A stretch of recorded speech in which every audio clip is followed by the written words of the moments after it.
Bonjour, j'espère que tout va bien. Aujourd'hui, on va parler de l'Undermarket et de mes investissements sur cette plateforme, donc une plateforme de crowdlending, je le rappelle pour ceux qui ne connaissent pas l'Undermarket.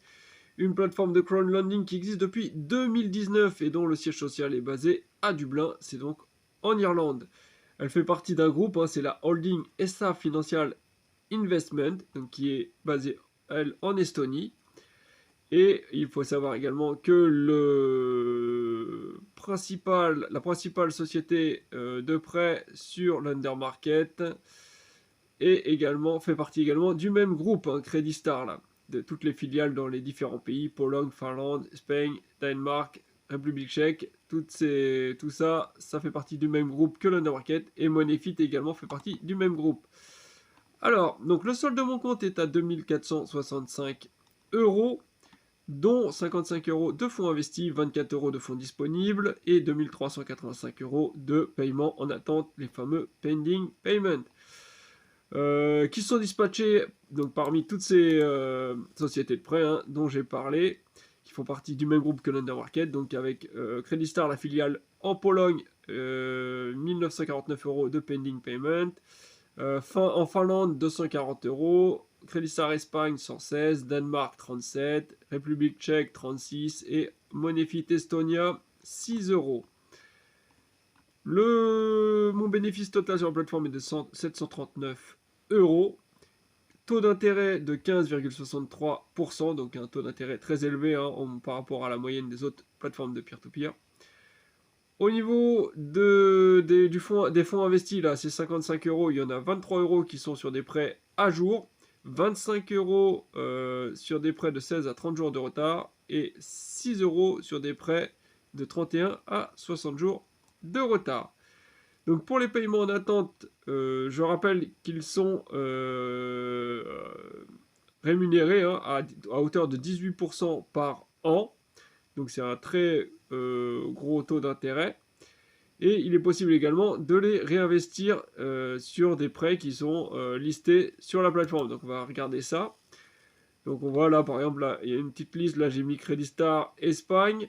On va cliquer sur un prêt. On peut prendre des prêts qui sont en retard ou des prêts qui sont en cours, peu importe. Ça fonctionne dans tous les cas.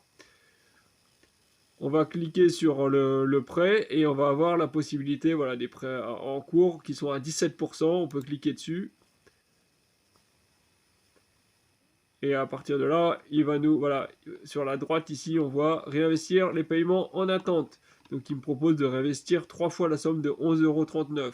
Alors la question, c'est pourquoi seulement 11,39 € x 3, alors qu'on voit que sur Credit Star Espagne, j'ai 116 euros. Je sais pas, j'avoue que j'ai pas bien compris. De toute façon, quel est l'intérêt de réinvestir cet argent qui travaille à 18% sur des prêts qui sont à un taux d'intérêt de 17%? Franchement, je vois pas l'intérêt.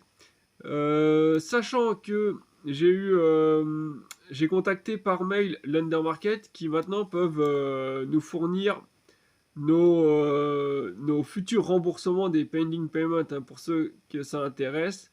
Là, j'ai envoyé un mail, ils m'ont répondu rapidement, ils m'ont donné mes prochaines échéances pour le mois de mars, ce mois-ci, et le mois également d'avril. Alors, ils m'ont pas donné pour toute l'année, j'aurais bien aimé avoir la totalité, mais c'est déjà pas mal, on peut en savoir plus, donc on verra s'ils sont fiables ou pas au niveau de ces infos-là. Alors attendez, je vais aller regarder justement, j'ai fait une petite traduction. Donc voilà, la traduction du mail que j'ai reçu en réponse de mon propre mail. Donc bonjour Fabien, merci de nous avoir contacté au sujet de vos paiements en attente et de vos règlements LO, Loan Originator, donc c'est des sociétés de prêt. J'ai vérifié notre calendrier de règlement des sociétés de prêt pour vous. Vos prochains paiements en attente à débloquer seront 201 € le 22 mars 2024 et 212 € le 2 avril 2024. Ces montants peuvent changer légèrement en raison de raisons techniques concernant les intérêts appliqués et d'autres paiements réguliers en cours des sociétés de prêt. Avez-vous d'autres questions sur les paiements d'attente pour lesquels je peux vous aider? Cordialement. Et PS, regardez le didacticiel vidéo de l'Undermarket, relevé de compte pour les paiements en attente. Donc ça, on va regarder ça rapidement, là, cette histoire de didacticiel. Et donc on voit que voilà, je vais recevoir logiquement d'ici une dizaine de jours, donc sur la fin mars, 201 euros, et j'aurai encore 212 euros en avril. Donc a priori, je pourrais tabler sur des remboursements mensuels de 200 euros environ. Donc à voir si c'est fiable ou pas ce qu'ils m'ont dit là. Donc rendez-vous le 22 mars, hein, je donnerai des news, sûrement sur le Telegram, hein, pour ceux qui ne sont pas inscrits, n'hésitez pas. Je donne les petites infos rapides comme ça, c'est plus pratique que de faire une vidéo complète.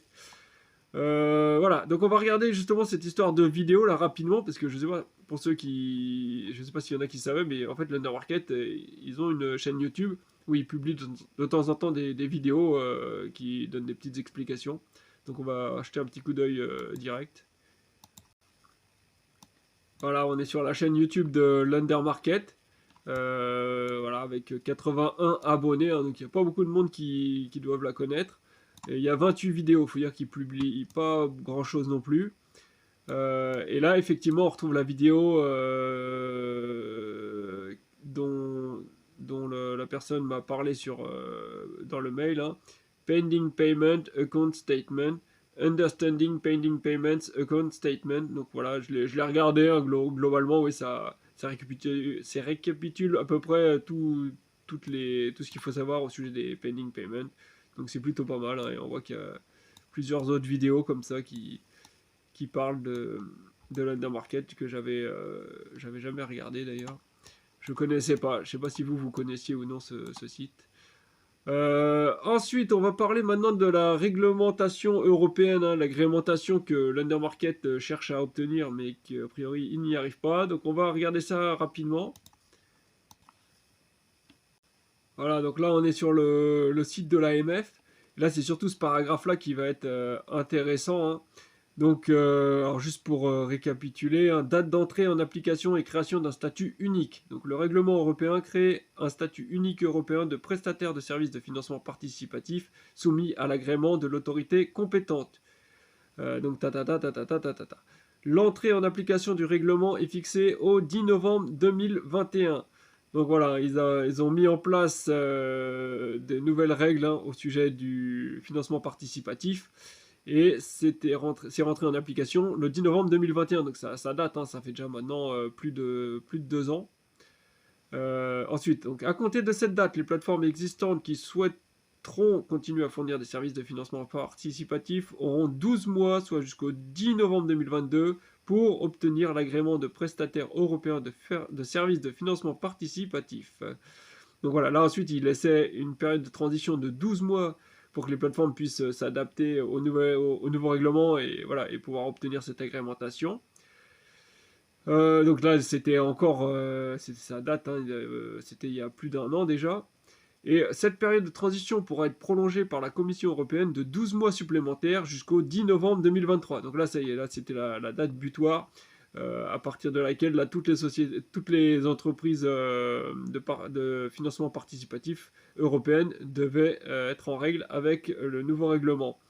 Donc là, moi, ça fait 3-4 mois, hein, que la date du butoir est dépassée. Et donc jusqu'à cette date-là, l'Undermarket n'a toujours pas réussi à obtenir cette agrémentation. À l'expiration de cette période de transition, telle que prolongée le cas échéant, seuls les prestataires agréés, conformément au règlement européen, pourront offrir des services de financement participatif en titre ou prêt en Europe. Donc voilà. Et l'Undermarket donc n'a toujours pas obtenu cette agrémentation. Donc qu'est-ce que ça donne comme résultat? Alors l'Undermarket peut toujours lister des prêts sur la plateforme. La preuve, on en trouve toujours, hein, comme j'ai montré juste ici. Mais par contre, ils peuvent pas en fait lister des prêts de sociétés externes au groupe, donc la holding SA Financial Investment, hein, dont j'ai parlé au début, c'est pour ça que j'ai rappelé ça. Tous les prêts des sociétés qui font partie de ce groupe-là, pas de souci, du même groupe, ils peuvent lister leurs prêts sur l'Undermarket. Par contre, toutes les sociétés externes ne peuvent plus tant que l'Undermarket n'obtient pas cette agrémentation. Et donc là, j'ai fait exprès, j'ai mis, là, j'ai fait une sélection sur la liste des prêts. Au niveau des émetteurs de prêts, j'ai choisi tous ceux qui étaient externes au groupe Credit Star, Lenda Market, etc. Donc il y a QuickCheck, il y avait, qui est au Nigeria, hein, je rappelle. Il y a la société RappiCredit qui est en Colombie. Il y a Crédit Fiel, je ne sais même pas c'est où exactement. Et c'est tout, voilà, il y a ces trois sociétés de prêt, hein, qui étaient externes. Et voilà, et quand je les sélectionne, on voit qu'il n'y a aucun résultat trouvé. Et ce sera le cas tant que London Market n'obtiendra pas cette agrémentation. Juste là, on peut regarder aussi, là, là je suis dans l'auto-investissement, on voit donc qu'il propose trois méthodes trois portefeuilles d'auto-investissement, hein, donc a priori courte durée entre 3 et 6 mois.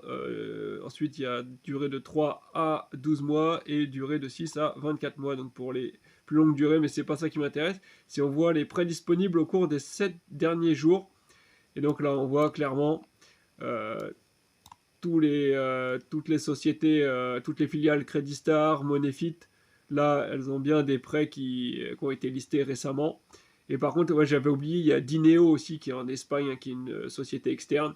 Et voilà, elle, pareil, n'a plus aucun prêt mis en ligne sur la plateforme, hein, depuis bien plus de 7 jours. Hein, ça fait des mois, hein, maintenant, depuis que la réglementation a été mise en place.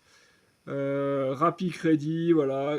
Credit Star Pologne, ça c'est une autre histoire, hein. Credit Star Pologne, là c'est la Pologne, il y a eu il y a eu des changements dans la loi. Je sais pas dire exactement, j'arrive pas à trouver les informations exactes, mais voilà, les entreprises de crowdlending ne peuvent plus proposer de prêts venant de Pologne. Enfin, en tout cas, c'est trop compliqué. Donc voilà, la plupart des plateformes de peer-to-peer ne proposent plus de prêts en Pologne. Et ensuite on a Crédit Fiel, donc voilà, et QuickCheck. Voilà, toutes ces plateformes là, Dineo, RappiCredit, Crédit Fiel et QuickCheck, des plateformes, des sociétés externes au groupe Credit Star, et donc forcément elles ne peuvent pas mettre de prêts sur la plateforme pour le moment. Là, je me suis rendu sur mon relevé de compte, hein, comme on voit ici là dans les onglets. On a récapitulatif, mes investissements, auto-invest, relevé de compte. Là, on va sur relevé de compte. Pour ceux qui veulent savoir les pending payments, les paiements en attente qui leur ont été payés, pardon, jusqu'à maintenant. Donc vous allez ici dans tout le temps, ici, et donc ça veut dire le récapitulatif complet des transactions qu'il y a eu sur la plateforme depuis le tout début que vous investissez dessus. Et on voit ici pending payment interest 1,97 euros. Donc en fait, sur la totalité des intérêts qui s'accumulent, hein, donc les fameux 18% sur les pending payments, qui s'accumulent dans les pending payments, hein, donc les intérêts deviennent également des pending payments. Une petite part m'a quand même été payée 1,97 €, voilà, depuis le tout début, depuis que les pending payments sont en place. J'ai seulement 1,97 € qui m'ont été payés. Donc c'est vraiment pas grand chose. Tout le reste s'accumule dans les pending payments. Donc pour finir, on va faire un petit check là de mon tableau récapitulatif de toutes les petites mises à jour que je fais sur l'Undermarket, donc les mises à jour en vidéo.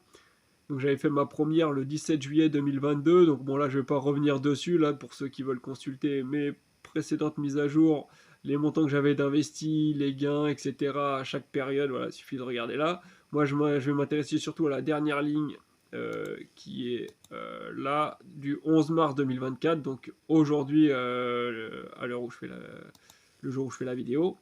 J'ai un montant total investi sur la plateforme, donc comme j'ai déjà indiqué, de 2465,91 euros. Un gain total, pareil, que j'ai déjà indiqué, de 739,61 euros.